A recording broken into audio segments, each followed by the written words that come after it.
दोस्तों 2021 इंडिया की unicorn story के लिए एक सक्सेसफुल ईयर रहा, जिस दौरान इंडिया के यूनिकॉर्न इकोसिस्टम में कई शानदार न्यू एंट्रीज हुई।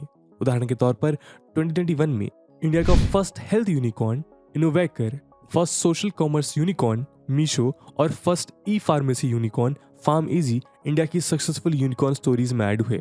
आपको बता दें कि केवल 2021 में इंडिया के 33 स्टार्टअप्स यूनिकॉर्न की लिस्ट में शामिल हुए। जी हाँ, 33।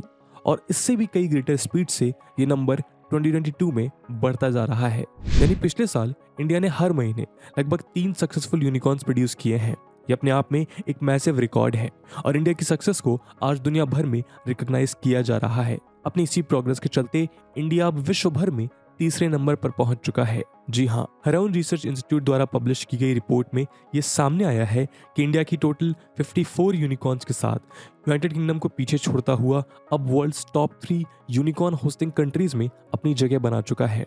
आपको बता दें कि India UK, Germany, France, Israel, Canada, Brazil और साउथ कोरिया जैसी कंट्रीज को पीछे छोड़कर इस मुकाम पर पहुंचा है।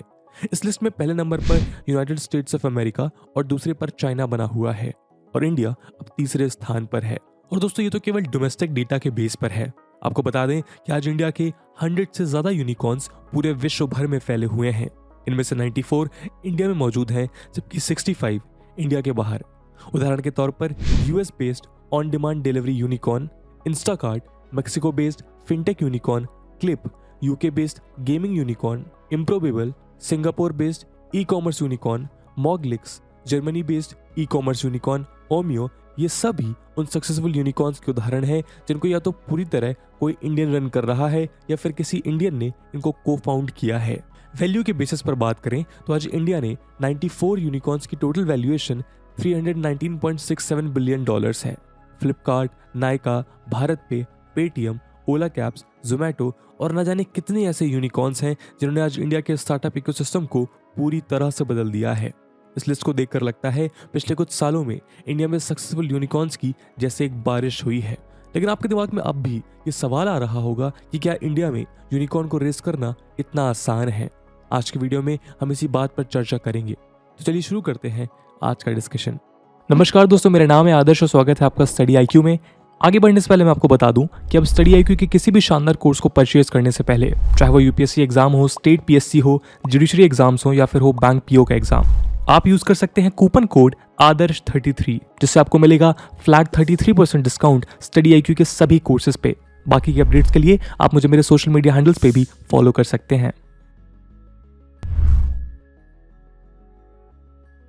यूनिकॉर्न यानी एक सफेद घोड़ा जिसके सर पर एक सींग हो।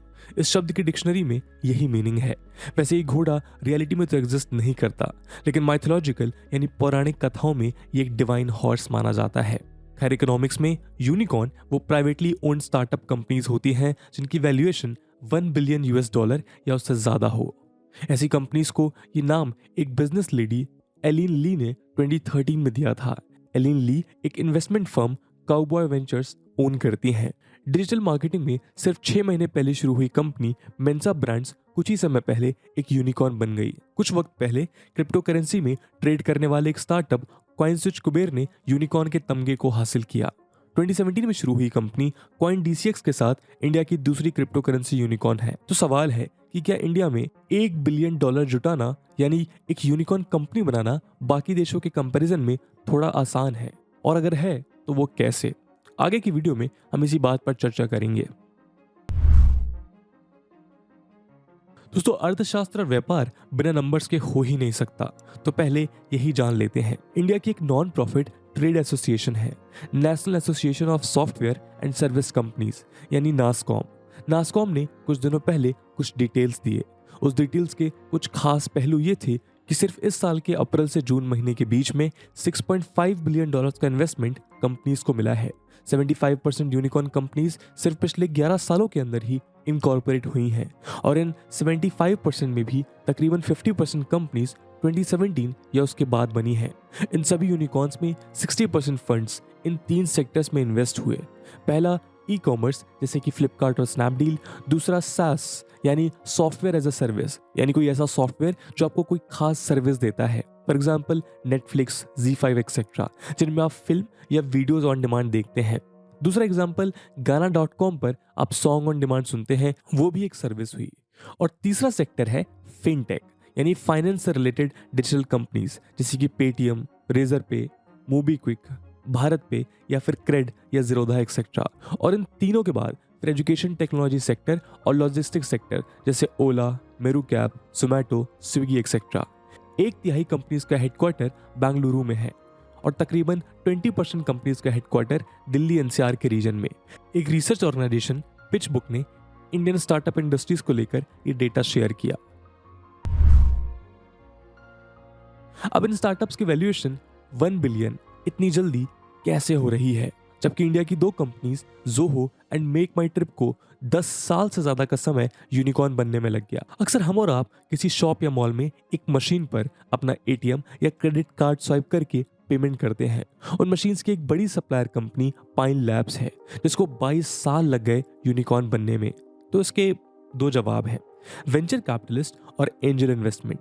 वेंचर कैपिटल यानी जब कोई बड़ी ऑर्गेनाइजेशन अपना पैसा किसी दूसरी इन्वेंशन बेस्ड कंपनी में लगाती है। पैसा लगाने वाली ऑर्गेनाइजेशन नई कंपनी में एक हिस्सेदारी लेती है। नई कंपनी का जितना भी फायदा हो, हिस्सेदारी के हिसाब से ही फायदा या नुकसान शेयर होता है। अगर वो स्टार्टअप वाली कंपनी नहीं चलती तो ये उन इन्वेस्टर्स का लॉस होता है। इसके लिए स्टार्टअप कंपनी को कुछ देना नहीं पड़ता। दूसरा जवाब एंजल इन्वेस्टर्स है। एंजल इन्वेस्टर्स भी यही काम करते हैं, पर छोटा सा फर्क इतना है कि वेंचर कैपिटल अक्सर कोई कंपनी होती है और एंजल इन्वेस्टर कोई इंडिविजुअल। ग्रांट थॉर्टन और एसोकैम की 2016 की रिपोर्ट के मुताबिक वेंचर कैपिटल का इन्फ्यूजन 2010 तक इंडिया में सिर्फ $13 मिलियन का था, लेकिन 2014 आते आते वो 13 टाइम्स बढ़कर $1.8 बिलियन हो चुका था। और तीसरा जवाब है ऑफ कोर्स कंपनीज का खुद का प्रॉफिट, जो उसे कंज्यूमर या उसके प्रोडक्ट्स का इस्तेमाल करने वाले लोगों से होता है। अब अगला सवाल आता है कि इंडिया में स्टार्टअप्स में इन्वेस्टमेंट इतनी क्यों बढ़ रही है कि 3 से 4 सालों की कंपनीज भी $1 बिलियन तक का इन्वेस्टमेंट जुटाने का कैलिबर रखती हैं। इसके कुछ पॉसिबल आंसर्स हैं। सबसे पहला तो ये है कि इंडिया की मार्केट आज काफी बड़ी है। उसका श्रेय आप भारत की आबादी को भी दे सकते हैं, जहां मिडिल क्लास का एक बहुत ही बड़ा तबका मौजूद है जो किसी और देश से कहीं ज्यादा है। दूसरा आंसर हो सकता है expenditure by millennials and generation Z. ऐसे लोग जिनकी पैदाइश 1981 से लेकर 1996 के बीच हुई हो उन्हें मिलेनियल्स कहते हैं, और जिनकी पैदाइश 1997 से 2012 के बीच में हुई हो उन्हें जेन जी या जनरेशन जी कहते हैं। दोस्तों थोड़ा याद करिए कि आपके पेरेंट्स या गार्जियन जिनकी पैदाइश 1980 के पहले की है, उन्होंने आपको किसी एक्सपेंडिचर या खर्च के लिए मना किया हो। यहाँ पैसे क्यों खर्च किए, इस पर क्यों पैसा बर्बाद कर दिया। सही कहा ना, ऐसी बातें आपने कई बार सुनी होगी। अगर मॉस्पी और वर्ल्ड बैंक के पॉपुलेशन डेटा को कंसीडर किया जाए तो मिलेनियल्स और जेनजी की आबादी मिनिमम 50 करोड़ है। जी हाँ दोस्तों, मिनिमम 50 करोड़। इतनी तो यूएसए की पूरी आबादी भी नहीं है। इंडिया की ये आबादी अब पैसे को सिर्फ सेविंग अकाउंट्स में रखने के बजाय उन्हें खर्च करना और बाकी दूसरे फाइनेंस में लगाना चाहती है, फिर वो चाहे म्यूचुअल फंड्स हो या online shopping. India global consumerism को अडॉप्ट कर चुका है। अब वो समय नहीं है कि किसी को फिनलैंड का कोई प्रोडक्ट या सर्विस लेने के लिए फिनलैंड में होना पड़ेगा या महीनों वेट करना पड़ेगा। वर्ल्ड की नामी फाइनेंशियल ऑर्गेनाइजेशन मॉर्गन स्टैनले ने अप्रैल 2017 में एक रिपोर्ट रिलीज की थी, जिसके मुताबिक इंडिया की तकरीबन मिलेनियल्स और जनरेशन जी की आबादी 2020 आते आते हर साल $330 बिलियन खर्च करेगी। जी हाँ, $330 बिलियन हर साल। वैसे ये कई वेस्टर्न कंट्रीज के कंपैरिजन में अब भी कम है, बट इंडिया एक ग्रोइंग मार्केट है। इस बढ़ते खर्च का रीजन प्रोडक्ट्स की वैरायटी मिलने के साथ साथ नई नई टेक्नोलॉजी का क्रिएशन और उनकी इजी एक्सेसिबिलिटी भी है। इस सवाल का तीसरा जवाब हो सकता है अनटैप्ड सेक्टर्स। इंडिया के कई सेक्टर्स ऐसे हैं जिनको अब तक डिजिटल टेक्नोलॉजी ने टच भी नहीं किया था, तो उन सेक्टर्स में इनोवेशंस और इन्वेस्टमेंट से यूनिकॉर्न लीडिंग रोल में आ सकते हैं। और ऐसे कई सेक्टर हैं जो वेस्ट और नॉर्थ अमेरिका में तो कहीं ना कहीं टच किए जा चुके हैं और अब उनमें एक कंपटीशन या सैचुरेशन की स्टेज आ चुकी है। वीडियो ग्लोबल के 2018 में हुए एक सर्वे के मुताबिक 70 से ज्यादा ऑर्गेनाइजेशंस के फाउंडर्स या सीईओज में कई वेंचर कैपिटलिस्ट या एंजल इन्वेस्टर्स भी शामिल थे। ज्यादातर ने मार्केट के उस सेक्टर की $1 बिलियन में कन्वर्ट हो पाने के पोटेंशियल को सबसे ज्यादा प्रेफरेंस दी है, जबकि दूसरी प्रेफरेंस अनटैप्ड मार्केट की है। तीसरी प्रेफरेंस ये थी कि उस सेक्टर की टेक्नोलॉजी यूजेज में कितनी आसान और इजीली अवेलेबल है। दोस्तों एक और जवाब है जिसने बहुत इंपॉर्टेंट रोल प्ले किया है इंडिया के स्टार्टअप इकोसिस्टम को ग्रो करने में, और वो है support by government and private organisations. Startup India, दोस्तों आपको इस स्कीम का नाम तो याद ही होगा, जो 2016 में लॉन्च हुई थी और जिसका मोटिव नए और टेक्नोलॉजिकल स्टार्टअप्स को बढ़ावा देना था। इसके अलावा इंडियन गवर्नमेंट ने स्टैंड अप इंडिया नाम की स्कीम भी कंपनीज की फंडिंग के लिए शुरू की थी। इंडियन गवर्नमेंट की इन स्कीम्स के तहत सिडबी यानी small industries development bank of India की तरफ से एक्सक्लूसिवली 10,000 करोड़ रुपीस का फंड एलोकेट किया गया था, जो इन स्टार्टअप्स की मदद करेगा। इसके अलावा स्टार्टअप इंडिया के गवर्नमेंट पोर्टल पर जब कोई कंपनी अपना रजिस्ट्रेशन करती है तो उससे स्टार्टअप्स और इन्वेस्टर्स का एक नेटवर्क भी मिलता है, जिसके थ्रू उन्हें एंजल इन्वेस्टर्स और वेंचर कैपिटलिस्ट तक पहुंचने में भी मदद मिलती है।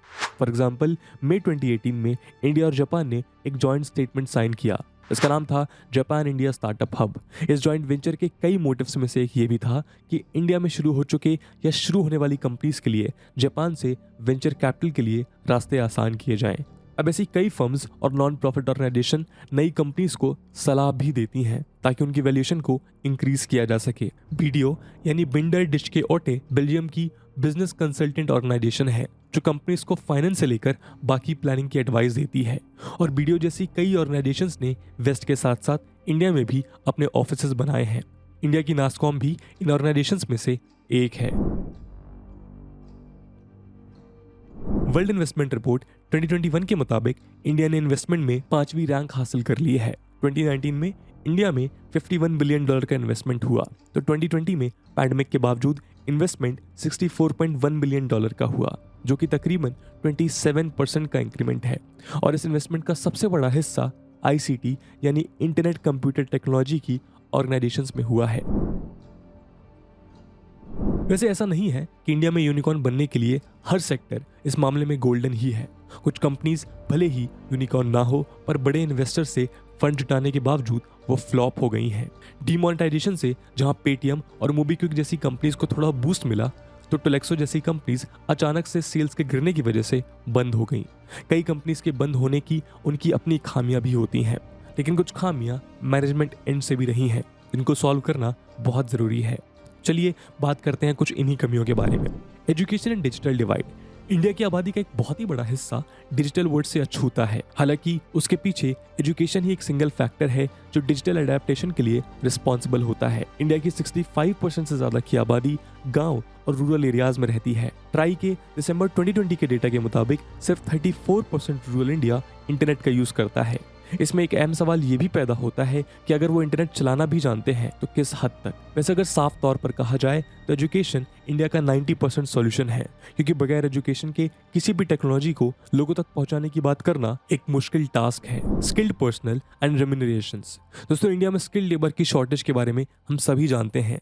जब किसी कंपनी में स्किल्ड लेबर की कमी रहती है तो उसे $1 बिलियन रेस करने में भी दिक्कत होती है, और ये काम कहीं ना कहीं कॉलेजेस और यूनिवर्सिटीज का है, जहां स्टूडेंट्स को इंडस्ट्रीज के मुताबिक रेलेवेंट स्किल्स पर काम करने की जरूरत है। क्योंकि यकीन मानिए बहुत सारे लोगों के शुरुआती करियर का बड़ा हिस्सा इन स्किल्स को सीखने में ही चला जाता है। Roads, transport, connectivity and security. Digital startup roads नहीं बना सकता, और जैसा कि हमने पहले भी डिस्कस किया कि सबसे ज्यादा इन्वेस्टमेंट्स ई कॉमर्स सेक्टर में हुए हैं। फ्लिपकार्ट इंडिया की पहली ई कॉमर्स यूनिकॉर्न कंपनी थी, और प्रोडक्ट का ऑर्डर प्लेस करने के बाद उस प्रोडक्ट को एड्रेस तक पहुंचाना भी ई कॉमर्स सेक्टर का ही हिस्सा है। इससे जुड़ा एक और सेक्टर है लॉजिस्टिक्स, और उसमें भी रोड्स और ट्रांसपोर्ट ही एक अहम किरदार है। आप बाकायदे पिन कोड डालकर चेक कर सकते हैं कि इंडिया के बहुत ही कम गांव और छोटे कस्बों में कोई ई कॉमर्स कंपनी डिलीवरी देती है। फ्लिपकार्ट या अमेजन तो शायद दे भी सकती हैं, लेकिन इनसे छोटी कंपनीज तो बिल्कुल भी नहीं। और उसके साथ ही उन प्रोडक्ट्स की सिक्योरिटी भी एक बड़ा मसला होती है।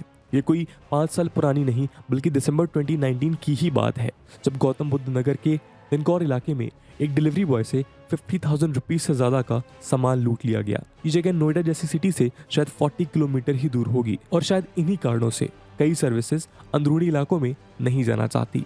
दोस्तों ये सारे फैक्ट्स और रैशनल्स इतना तो साफ करते हैं कि इंडिया में इतने बड़े मार्केट होने की वजह से $1 बिलियन का फंड जुटा पाना बाकी देशों के कंपैरिजन में थोड़ा आसान है।